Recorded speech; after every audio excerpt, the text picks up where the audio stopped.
À mon avis, si chacun des dieux qui ont été discrédités, au lieu des 2 ou 3 qui nous restent et qui n'ont pas encore été complètement révélés comme des fabrications humaines, et rejoignez Thor, Ashtaroth, Hutzerpottel et les dieux aztèques, ainsi que tous les autres.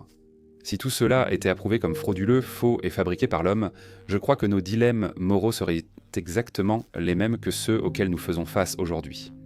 Athée, agnostique, philosophe, socratique ou croyant. Nous devrions toujours nous interroger sur le but de notre existence ici, nous devrions toujours nous interroger sur les origines du Samsowetchon du cosmos et de la nature. Nous devrions toujours questionner nos devoirs mutuels. Il faut toujours s'interroger sur la construction de la cité juste, la réflexion sur la vérité et la beauté. Tous ces dilemmes resteraient exactement tels qu'ils sont, inchangés par toute dimension surnaturelle. C'est un problème, principalement parce que Iccal est créé par l'homme.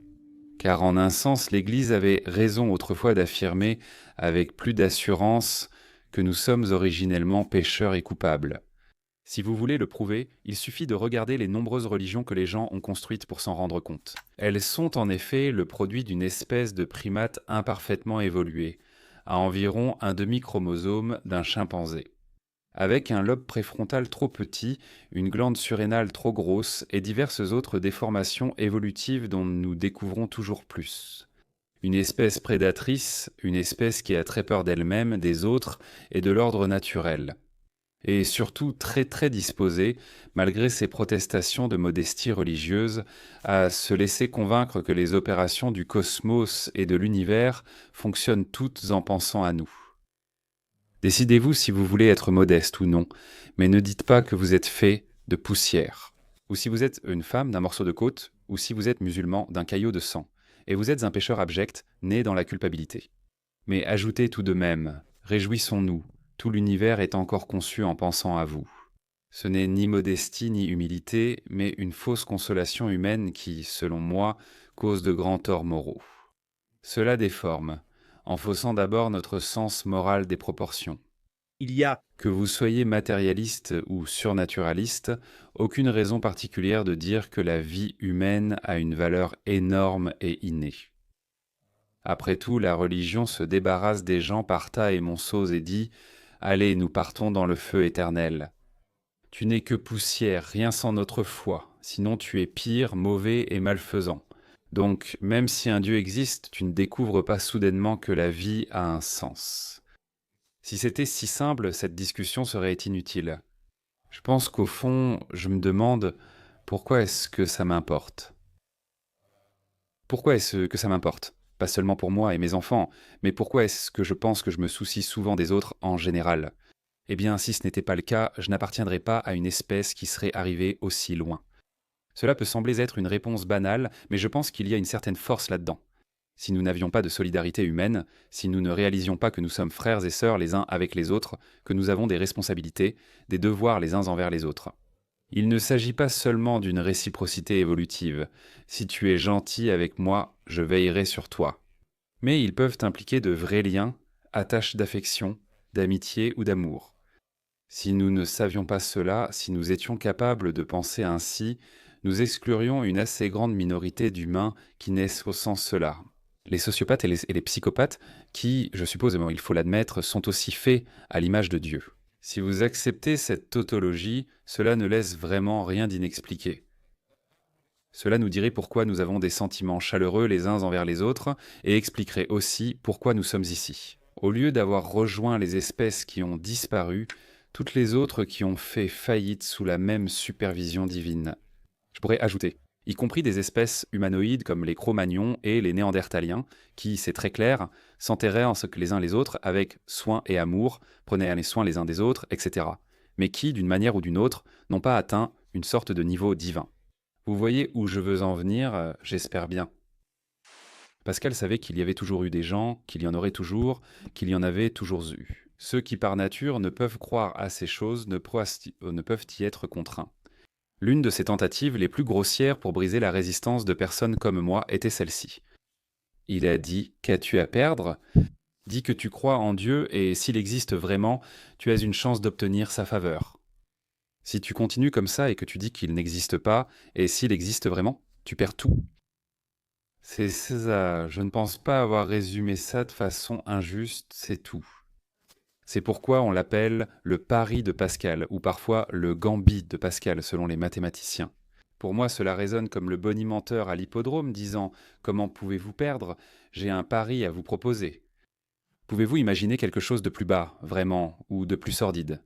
Les deux choses qu'il doit supposer sont les suivantes. Premièrement, un Dieu incroyablement cynique qui est aussi un parfait imbécile, une personne méchante et cynique qui est en plus complètement stupide, qu'il se laisserait berner parce que je lui dirais « Tu sais quoi? D'un autre côté, si tu existes et que j'ai besoin d'une pause, je dirais que je crois en toi. Je suis vraiment impressionné. Tu viens de subir une transformation morale. » Cet endroit, Pascal est considéré comme l'un des plus grands penseurs chrétiens, je pourrais ajouter. La deuxième chose qu'elle suppose, bien sûr, c'est le type de consommateur le plus corrompu et vulgaire. Le genre de personne qui tomberait dans le panneau d'une telle offre et qui penserait que ce serait bien, je parie, correctement. J'espère que vous me pardonnerez, mesdames et messieurs, d'en parler car je ne veux absolument pas évoquer mon propre cas particulier. Je vais tenter de le dire aussi objectivement que possible pour gagner votre sympathie. Vous avez peut-être lu que ma santé est mauvaise et que je n'ai plus beaucoup de temps à vivre.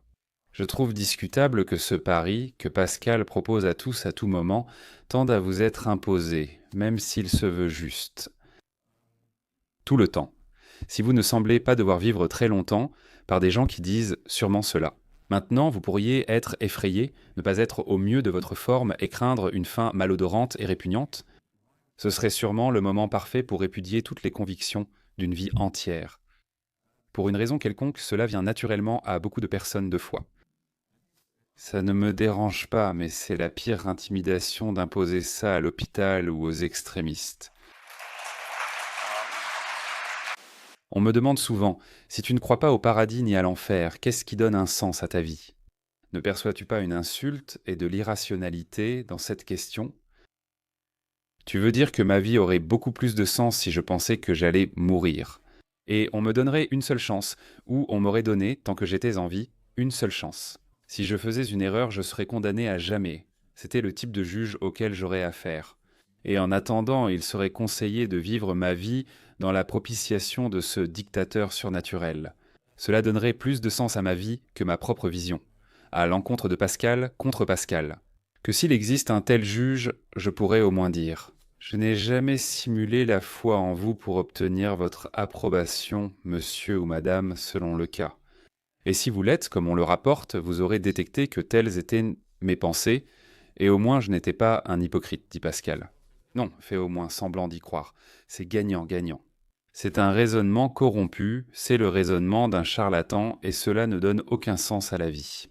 Pourtant, pourquoi est-ce que ça m'importe? Par exemple, pourquoi est-ce que ça m'importe? Pourquoi est-ce que je me soucie du Rwanda?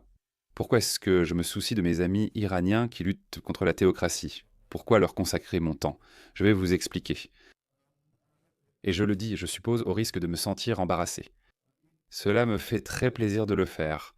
J'aime ressentir que puisqu'on n'a qu'une seule vie, je peux aider les gens à la rendre libre du mieux que je peux et les assister dans leur véritable lutte pour la liberté, qui, sous sa forme la plus essentielle, est la lutte contre la théocratie, qui est en réalité la forme originelle que prend la dictature et la violation des droits de l'homme.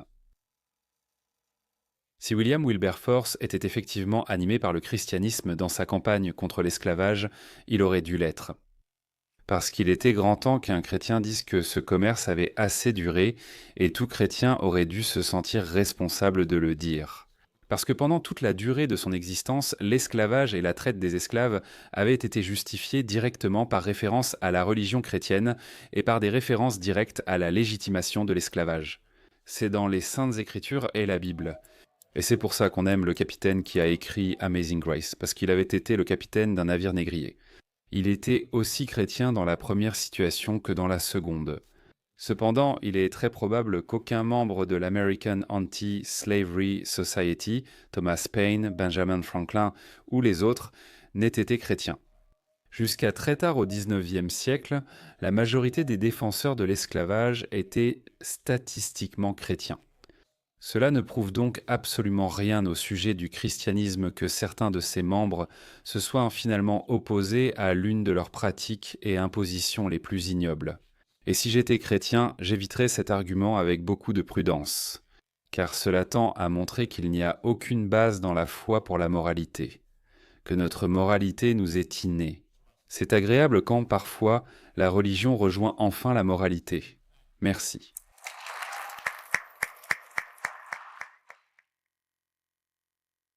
Si vous autorisez les écoles confessionnelles, nous les laisserons avoir leurs écoles confessionnelles.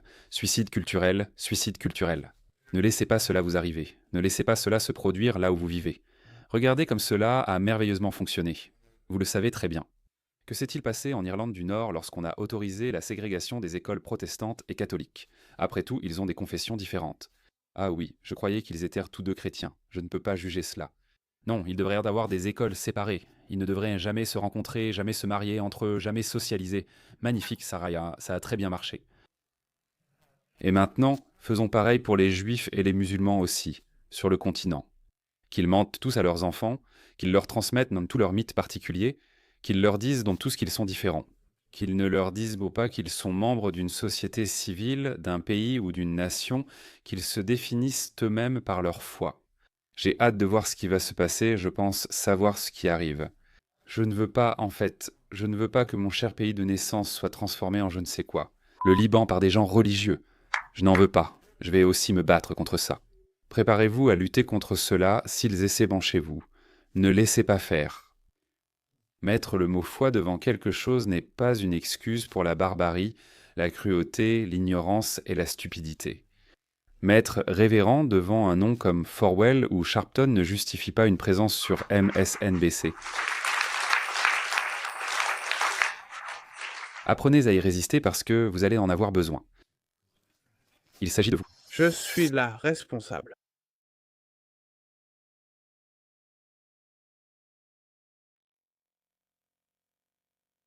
Si vous souhaitez me soutenir pour créer plus de vidéos de ce type, vous pouvez le faire en faisant un don à la chaîne via notre page Patreon. Vous aurez aussi un accès anticipé aux vidéos et mises à jour de la chaîne. Vous aurez aussi accès à notre Discord pour discuter et débattre avec la communauté. Vous pouvez le découvrir en cliquant sur le lien dans la description de la vidéo.